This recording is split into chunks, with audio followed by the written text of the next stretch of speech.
What is up, everybody? My name is SirEmCeeCoy, and welcome to the Edmonton Oilers franchise. In the last episode, I mentioned trades, and well, we're about to make a blockbuster trade. It is about a month before the trade deadline. That doesn't matter to us. We are about to make a huge trade involving a top 2 defender. That is what we were trying to bring in. So, I'm going to go ahead, and I think, I'm going to go to the team that we're getting him from first. Now, I took in a lot of consideration as to the team needs, including ours, and the team that we would be trading to try and make it as, even as possible. So basically, a team that needs, with Petrie and Purcell, depth scoring and depth defense. And I finished with my conclusion coming to the Pittsburgh Penguins. Now, who would be that top defender, you would think? Christopher Letang. Now, what makes this moderately realistic is the injury potential that Christopher Letang has. He obviously has a very well noted history with injuries. It's not really a secret. And, with new GM Steve Rutherford, this might actually be a trade that he considers to finally get that team into the playoffs and to take them deep. Considering, once they reach playoffs, it's always, a team shuts down the Crosby line and all of a sudden the Malkin line disappears. Or vice versa, And that's become an issue a lot. Plus defense down the road. Last year, Fleury, in my opinion, had a great year, but it was the defense that ended up burning him in the end. So I'm offering 2 players and then 2 draft picks. They want their third back, they can have it. And then I'm also, just to sweeten the deal, I'm going to offer a second round pick from last year, so we're not really losing out on anything.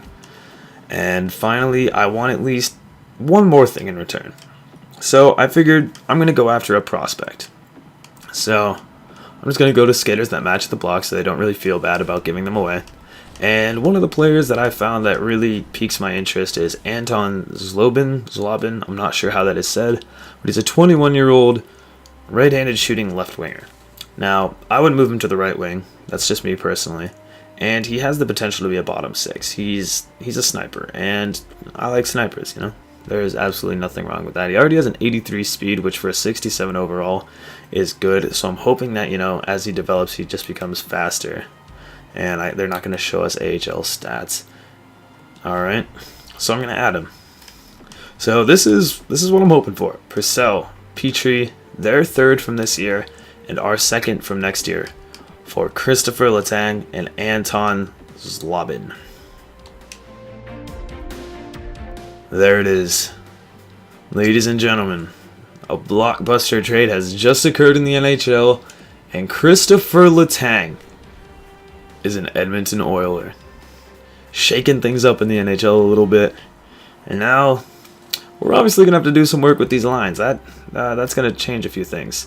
So, let's do some line editing and figure out what this team is going to look like now. One thing is for certain, that power play just got a lot stronger. When you have Hall, Nugent Hopkins, Eberle, and Christopher Letang, that is a very scary power play. Alright, one thing is I'm moving Pouliot up to the second line. This was something that I've been wanting to do for a while. Eventually, I do want to have Paiarvi in that spot. Paiarvi is just, I want to have him one more year where he can kind of just develop a little bit. So, I've decided that I am moving Pouliot up there to play wing with Lokyanov and David Perron. Paiarvi will, of course, go to the third, and I believe I'm going to call someone up to play this last right wing spot. I'm just not a huge fan of Pitlick, but he might fit that spot for now. So what I'm going to do is I'm just going to keep track of what he's done so far, and I'm going to, after I sim, I'm going to, see how much the stats have changed for him. I'm also planning on doing the same with Christopher Letang because I'd like to see what he does. So Letang, of course, is now our top defender alongside of Justin Schultz. This is a pretty scary matchup. Justin Schultz could keep getting better alongside Chris Letang for the future. I like this. This is something that I'm a really big fan of. On the second, we have Nikita Nikitin and Mark Fane, 2 defensive defensemen. So the second line kind of a shutdown. And then we have Andrew Ference, another defensive defenseman, with Martin Marins in a two-way. So this third one does have the potential to score, which is kind of what I like to see. This first one, though, they're just absolutely deadly. Going to special teams real quick. Obviously, Letang, Schultz, Hall, Hopkins, Everly. Wow, good luck. I'm not a huge fan of Mark Fane, though, on my power play. So I think what I'm going to do, instead of Mark Fane, I think I'm going to put Andrew Ference there. Actually, you know what? He's on the second PK.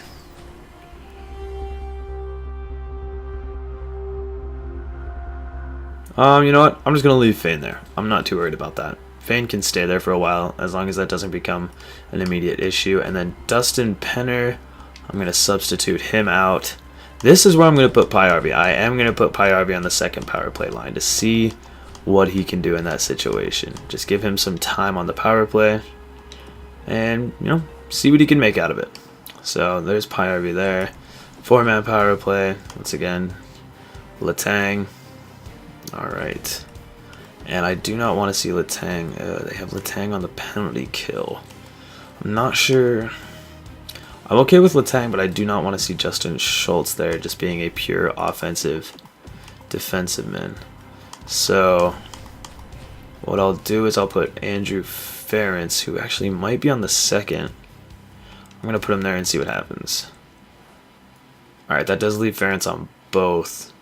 So Ference, I'll put Fane here. Trying to get through these lines real quick so we can get into simming. It's just, you know, one thing after another. So I think we're going to go ahead with that. And, alright, these lines are done. I'm not going to mess around with the lines anymore. I'm done screwing around with them. And now, just before I do anything else, I want to check in and see what the stats are looking like for Christopher Letang. And see, you know, what is he going to do? Go to Stat Central here. I'm really hoping that he helps this team a little bit, because God knows this team needs the help. Alright, take your good old time. Letang immediately comes in and he is second on our team in points. So Letang has 5 goals and 19 assists. Not bad so far for Chris Letang. That 40 penalty minutes though. Oh. That +5 gives him already one of the best, and he has 2 power play goals. I want to keep track of that also. Alright, and if we take a quick look at Pitlick, you see that he has 1 goal, 1 assist, and he is a ±0. So being on the 4th line, I don't expect that to change much. What I'm looking for really is that ±, and kind of see where he goes. So I think we're ready to go. Huge trade for us, and let's see if maybe that can result in some more goals being scored and maybe some more wins. So I think what I'm going to be doing is simming up to the trade deadline. Actually, you know what? Real quickly, I'd like to check my trade block and see what it looks like now. Now that I know I did trade away some players that were on it. Because at this point, I don't really... There's no one really that I'm looking to trade away at this point. Pouliot, I think I'm going to remove you. I'm going to remove this. And...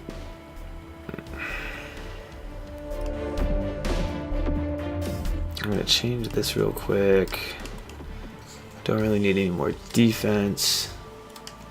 I'd like a goaltender if I could, and I guess I'll see what kind of offers I can get. I'll just keep Pouliot up there and just kind of shop that and see what happens.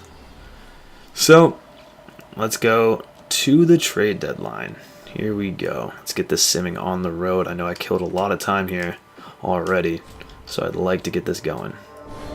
To the calendar.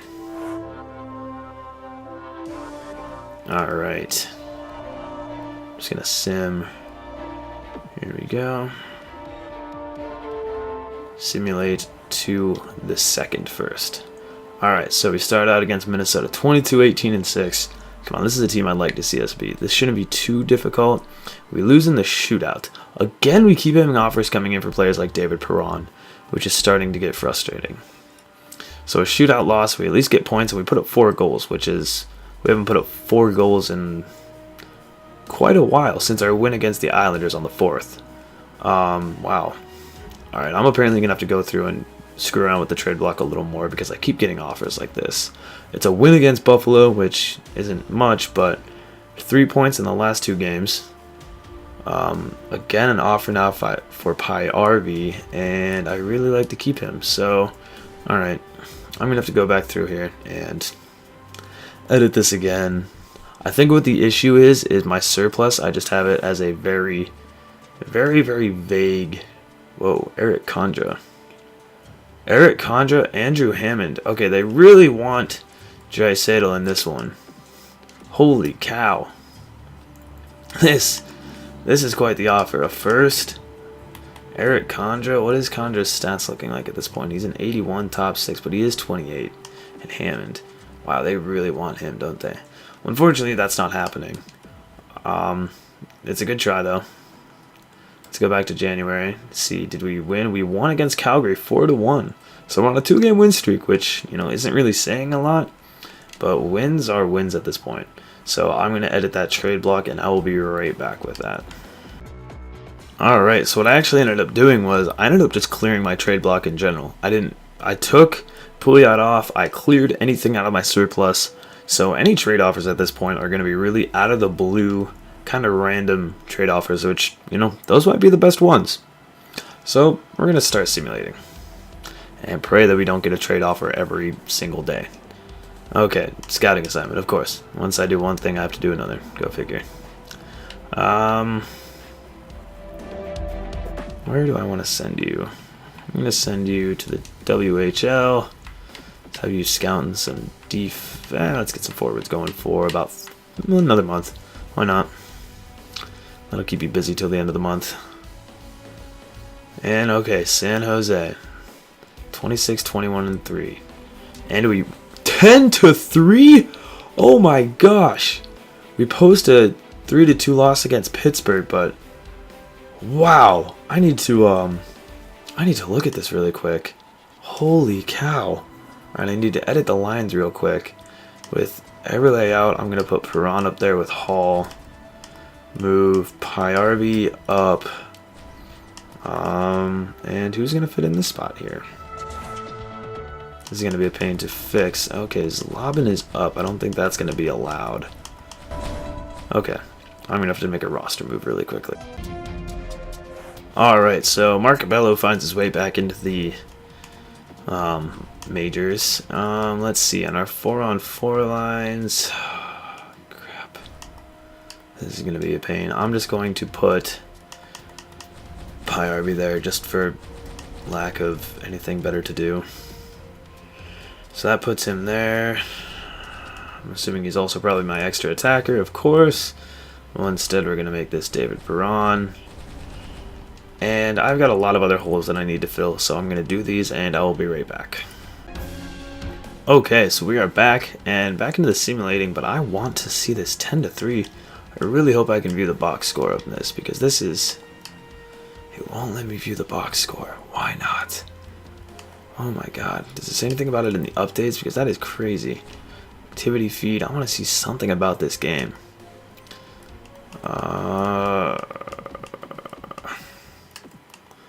League updates. No, it's not going to let me view it. Really. And I cannot go to the box score. So I guess I don't really know who scored in that game. All I know is that we won 10-3. That's offense. That is extremely impressive. Alright. Anyways, back to simulating. Let's hope that nothing stops me at this point. I'd really like for nothing to stop me at this point. And see, we got Toronto coming up on Saturday. What can we do against Toronto? We can lose 5-1. Everlay is already available. Okay, I'll be back. Alright. We got that figured out. I just kind of went to best lines and I realized it didn't really mess with anything. So I'm just going to stick with that. So we're going to simulate up to this day and keep things going. We got a doubleheader, New Jersey and the Islanders. New Jersey 29, 21, and 3. They're doing surprisingly okay this year. But we shut them out 2-0. And then we lose in a shootout 6-5 to the Islanders. So we're showing off that offensive ability. And at least in some of these loses, they're happening in overtime or shootouts, so we do get some points out of it. 4-2 win over Montreal. Okay, not bad. Moving on to Ottawa, 21-25-7. And we lose 5-3. That's kind of a disappointing loss. I was hoping we'd be able to beat a team like that. Onwards to Winnipeg. They're not doing too bad. And we lose 5-4 to them. Okay. So, we're seeming kind of streaky. We're showing off the ability a little bit. It's just a matter of maintaining that ability. To Boston, a 4-1 win versus Boston. That's a nice win to take home. Now we got a huge doubleheader, Minnesota and Anaheim. That's going to be tough. Minnesota, come on. Can we beat them? This is a really good team. We lose 4-2. Anaheim, another good team. Maybe we can beat this one. We lose 2-1. And guess who we get to play again? Minnesota.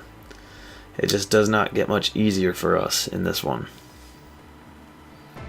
Minnesota, we lose in overtime 1-0. The offense gets blanked out. And Lander has an injured knee, but he'll be slated to return the second. I'm just going to best lines that one, because he's in the bottom of my lineup at this point anyways. And we've got one more game left. Once again, best lines for Anton Lander. St. Louis. They were one of the better teams in the league when we played them last. And unless something drastic has changed, they're still probably one of the best teams in the NHL. 43-15-4. Okay, yeah, this St. Louis team is really good. Can we beat them? We're going to have to go back. Not really too worried about our trade blocks. Matt Hendricks is available. Okay. For now, I'm just going to best lines, but after this video, I will edit the lines, and I'll show you them at the beginning of the next video. Okay. Okay, I'll work with you later. Let's see. Did we beat the Blues? We lost 3-1. So a little 4-game skid at the end there. And let's review some stats and such. Let's go to team stats first. In the standings, we find ourselves only 1 point behind Calgary. We are still pretty much bottom feeding, but we've been able to climb up a little bit, but we do have a game in hand over Calgary with just 19 left to go in the season. And if we go to the entire league, where do they have us falling to? We are now the 28th team, so we're not quite the worst. The Sabres. Surprise? I don't know. Not really. Now we're going to take a look at some player stats. Two players that I were concerned with tracking were Christopher Letang and Tyler Pitlick. Christopher Letang, at the beginning of the month, he had 5 goals, 19 assists. He now has 13 goals and 32 assists. So Christopher Letang had 24 points. He now has 45, almost doubling his points in the entire season in just 1 month with us. He was a +5. He's now a +11. Sorry, Pittsburgh. I think Christopher Letang is a good fit here. Wow. Okay, so Christopher Letang doing pretty good for himself here in Edmonton. That's what I like to see here. Hopefully, that ends up well for him. And Pitlick, he had 1 goal, 1 assist. He now has 3 goals, 2 assists, and he's now a -3. I'm not really too concerned with that. I think I'm gonna let him play for now. Just looking at some other stats. Let's see. Ryan Nugent-Hopkins leading the way in goals. He has 19, 1 away from 20, 28 assists. He is our point leader. I think it'd be crazy if Chris Letang took over as point leader. Plus minus, I'm assuming that Letang would probably be our best plus minus player right now. Still have some of those -16s. Those are ugly. Yes, he is. Schultz has pulled his way up to a 7. Nugent-Hopkins is at a 1. So, as you see as the season is going, we're slowly digging our way out of some of these holes. Power play goals. Let's take a look. Ryan Nugent-Hopkins with 10. Over half of his goals are on the power play, and he has a shorty. Let's see who else has got some shorthanded goals. Okay, Loktionov is scoring shorthanded. He has 5 goals, 2 of them are all shorthanded. That's good. I really like that. That's good to see. And I'm curious to see who's leading the way with hits. Nikita Nikitin. Alright. Keep hitting, boy. Keep hitting. So Christopher Letang so far is working out immensely, and we're just going to take one quick look at the league leaders. I'm really happy to see Christopher Letang did pan out, and he's stayed healthy. It's been only a month, but it was a healthy month for Christopher Letang. And at this point, I think that's all we can really ask for. Going to the league real quick, we see Kessel leading the way, but he's fallen behind a little bit. Last time we checked, he had an obnoxious lead. Now, not so much. It's only a 2-point lead over Matt Duchesne.